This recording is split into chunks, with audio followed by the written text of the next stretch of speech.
Chapter 18. Jake looked up from the census form he was being made to fill in, struggling to concentrate. He'd never been great at this kind of shit at school, and now, with Mackenzie sitting at the next table over, there wasn't a chance in hell he could focus. Not when her soft curls were falling over her shoulder, and her brow was furrowing in an adorably cute way as she chewed on the end of the pen she was holding. Jesus, get your shit together, man. She wanted to spend the night with him, but as they'd approached town hall, she'd also reminded him about keeping their relationship a secret, which was making him crazy because he wanted to shout from the rooftop that Mackenzie Lyons was giving him a chance. Shaking his head, he returned his attention to the document in front of him. Why the hell they had to fill out a census was beyond him. Sanford was like any other small town. Everyone knew everyone else. It wasn't like anyone was going to gain new information from him ticking a box about his age and occupation. Who thought of getting residents to fill out this kind of data when the world was falling apart?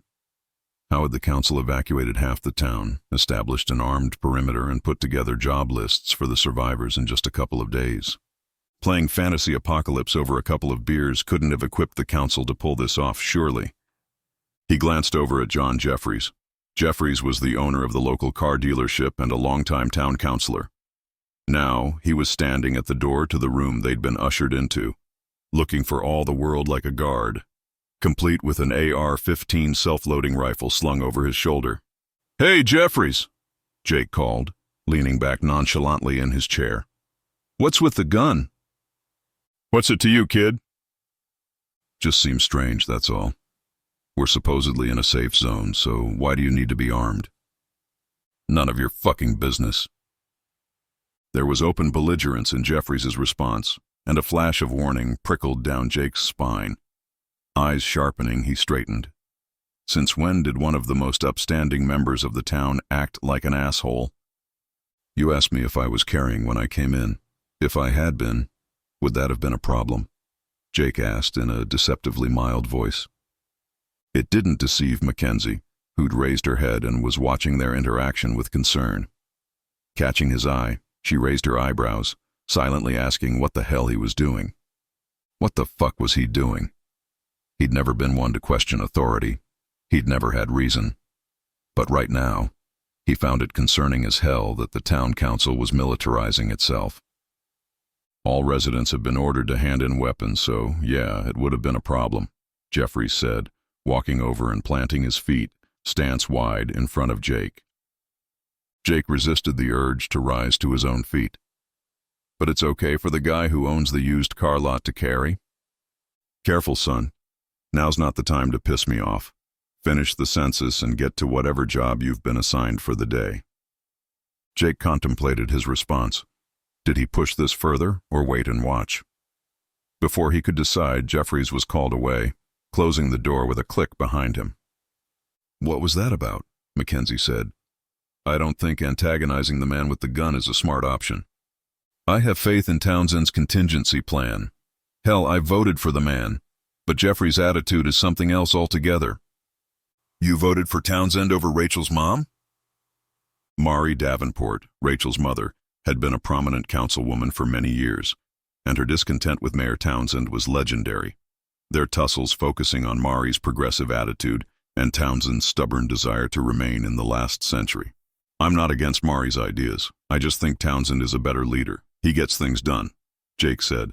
"We had no warning this virus was even in the country, and then within a day, all hell broke loose. We saw how crazy things are out there. But here in Sanford, Townsend has things locked down tight. That's putting it mildly. He's acting like a dictator." "Maybe, but he's keeping us safe." Mackenzie went back to chewing on the end of her pen. "You two finished?" asked Jeffries, stalking back into the room. "Because you've got guard duty, and I need to show you the route before the current shift ends." I haven't ever held a gun before," Mackenzie ventured, surprised she was being given the option of guard duty, but not unhappy about it. "Not you. You report to the kitchen." Mackenzie raised an eyebrow. "I didn't say I didn't want guard duty. Just that I'd need to be taught how to handle." "Men do guard duty," Get going to the kitchen before I reassign you to the laundry." "What? So the women are being pushed into the domestic roles without taking into consideration what other skills they may have?" she questioned hotly. Eyes narrowing, Jeffrey swiped up Mackenzie's census form. "And what skills are you suggesting?" He glanced down at the paper. "An environmental lawyer has to offer us right now." "Skills can be taught," she responded evenly. "And my background gives me an insight into how a pandemic will affect the environment, affect our community." "I don't need a degree to tell you the effect is a shitload of dead people." Jeffrey sneered. Jake's stomach clenched at the thought of Mackenzie carrying a rifle and patrolling their town. No way in hell did he want her in that kind of danger. However, as much as he believed Townsend was doing the right thing in protecting their community, he wasn't going to stand for someone speaking to Mackenzie that way. That said, the firearm Jeffries carried had Jake at a distinct disadvantage, and for the first time, he understood the need other men felt to carry. A weapon gave power. "It's fine, Jake. I'll go to the kitchen," Mackenzie murmured, and he realized that while he'd been silently fuming, she'd stood up and walked to his side. "We need information about how all this is working," she added for his ears only. "Good girl," Jeffries said. "And you, son, come with me. Do I get an AR-15 when your shift starts?" Slipping from the room, Mackenzie seemed to take all the available oxygen with her. With a tight chest, Jake wondered why, in a safe town, he was decidedly uneasy about her safety. "This street marks the northern perimeter of your watch." Jeffries jerked his chin. "Radio in when you get to this point, and then head back. Your rations get docked if you're caught standing still. We need our guards on the move at all times." Jake nodded. He absolutely agreed with the importance of keeping the infection out of the town, however uneasy he may feel about implementing some of their policies. But turning people away who needed help didn't sit right.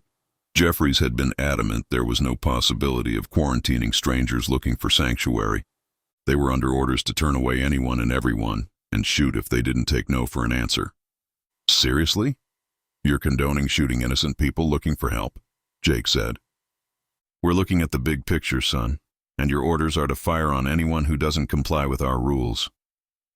Jake knew he'd be hard-pressed to turn away another human in need, let raise a weapon to one. He resolved to speak to Townsend about it. "What about Willow's Travel Lodge? It's just around that corner," he said. "What about it?" Jeffrey snapped, an odd look flashing across his fleshy features. "It's not part of your watch." "I heard some of the older residents are being housed there. I wouldn't mind checking in with my grandmother."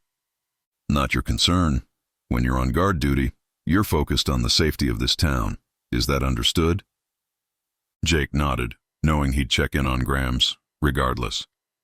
"Not good enough, son. You'll respond with a, 'Yes, sir.'" Who the fuck did this power-hungry prick think he was? Jeffries grinned at the swift and obvious rise of Jake's anger. "Son, we don't give out chances, and only men we trust are allowed to guard this town. So are you going to yes sir me, or are you going to walk your ass to the laundry?" Grinding his teeth, Jake forced out a strangled "Yes, sir," hating the triumph it elicited from Jeffries as he sauntered away. "Make sure you check in over the radio with every circuit," Jeffries threw back. Shouldering his borrowed rifle, Jake glanced once again toward the travel lodge before turning to retrace his perimeter. He completed several loops of his circuit, keeping track of each new voice who responded to his radio communication. He knew all the men, and the knowledge relaxed him.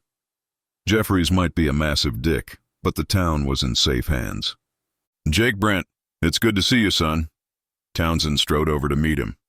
Jake took a moment to register the difference between Townsend calling him son and the way Jeffries had used the term. "Mr. Mayor." He adjusted the hold on his rifle and wondered why Townsend was here. "What can I help you with?" "Walk with me a bit. It surprised me to hear you'd left town, especially to bring that Lyons girl back." Back straightening, Jake gritted his teeth. Why would that be surprising? Mackenzie, he emphasized her name, is a family friend. "Of course," Townsend placated, slapping him lightly on the shoulder. "It just wasn't a smart move to have left when you did." Jake said nothing, and they continued walking. "I'm glad you made it back. You're an asset to this town, Jake. I need men like you to help me keep Sanford going. I was hoping you could tell me about what you saw out there. Did you see any kind of government authority? Jake recounted his trip to Chicago and back, unsure which details Townsend would think important. He was more interested in asking some of his own questions. What's happening with the quarantine at the hospital? Jake asked. Townsend halted and Jake stopped and faced him. Come on, Jake. You just told me about the hospital at Essex. Everyone sent to the hospital was already dead. They just didn't know it yet. The mayor's tone was slightly chiding, as though Jake should have figured that out already. Why haven't you told the rest of the community? They need to know what happened. Not yet. That would just create more unrest and chaos. We need to maintain order. Townsend resumed walking and Jake fell in at his side. It surprised him to find he wasn't shocked at the knowledge. Unconsciously, he'd guessed at the fate of those who'd been quarantined. What about outsiders who come to Sanford for help? Why are we turning them away without offering to quarantine them? You just said it yourself, son. Outsiders. This is a new world, and we can't trust anyone. Until Sanford is fully established and running smoothly, we're committed to being insular. No one in and no one out. When he asked what fully established meant, Townsend stonewalled him. I meant what I said, Jake. We're reshaping the world as we know it, and Sanford needs men like you. I'm holding a meeting with select individuals in the next couple of days, and I'd like you there. Taking Jake's acquiescence for granted, Townsend once again slapped him on the shoulder before striding off back to Main Street. Jake watched him go, a mixture of pride and loyalty stirring in his gut. He'd step up and help with guiding his hometown through their new reality. Jake, wait up, called Quinn, jogging over as he rounded the corner onto Grove Street. Can't stop, man. If I don't walk, I don't eat, he joked. Do they really dock your rations if you stand still? Fucking pricks, Quinn muttered, panting. Since when are you out of shape? Jake took in the sweat-stained front of Quinn's t-shirt. Quinn was a big man, easily over 6 feet, but he was heavy with muscle and took his fitness seriously. Fuck off, I've been working out. Thinking of seeing if anyone else wanted to start some workout sessions. Quinn rubbed his bearded jaw and sighed. Seems to me we could be facing a survival of the fittest type scenario. And some of these townsfolk, Jesus, they couldn't run to the bakery for a pie sale without having a heart attack. You're right. If it's fight or flight, I don't reckon many will stay to fight, Jake said. Kat's going to tear me a new one when I tell her to do a push-up, Quinn mumbled to himself, a rare smile lightening his features. You ever going to tell that girl how you feel? Quinn shot him a dark look. Just because you finally made a move on Mac doesn't make you an expert on feelings. Jake chuckled, readjusting his rifle. That's not public knowledge, okay? She doesn't want everyone knowing. Quinn gave him an inscrutable look. Okay. Hey, did you find out what's happening with this raid to Dutton? That's why I came to find you. Malcolm Preston pulled out and they're a man short. I recommended you. They're leaving at sundown. Thought it would be better to travel at night. Far as I know, their priority is to secure one of the fuel tankers from the Western Star Depot. But once they have that, they're happy enough to detour to a drugstore. Makes sense to stock up on all kinds of medication. Jake kicked at a stone in his path, watching it bounce off an overflowing trash can on the sidewalk.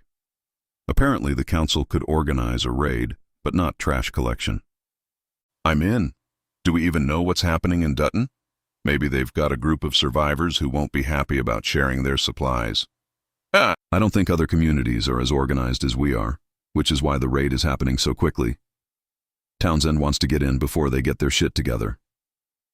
Jake wanted to feel bad about taking supplies from another community, but he thought Townsend had the right idea. Until military or government help arrived, they needed to focus on the survival of Sanford. I keep expecting tanks or helicopters to arrive any minute, but until then, I guess it's up to us. Anyway, the group is meeting outside the school at 1 o'clock to finalize plans for the raid. Jim Boston is the one running the show. I'll let him know you're good to go. Thanks, bro. Later, Jake continued his perimeter walk, noting the bite to the fall wind that sent leaves and several plastic bags swirling across the road in front of him. With no street sweepers in operation, the roads were already looking derelict. If this was just a few days of neglect, what would it look like in a few weeks? Pulling his jacket tighter, he walked on, counting down the minutes until he saw Mackenzie again.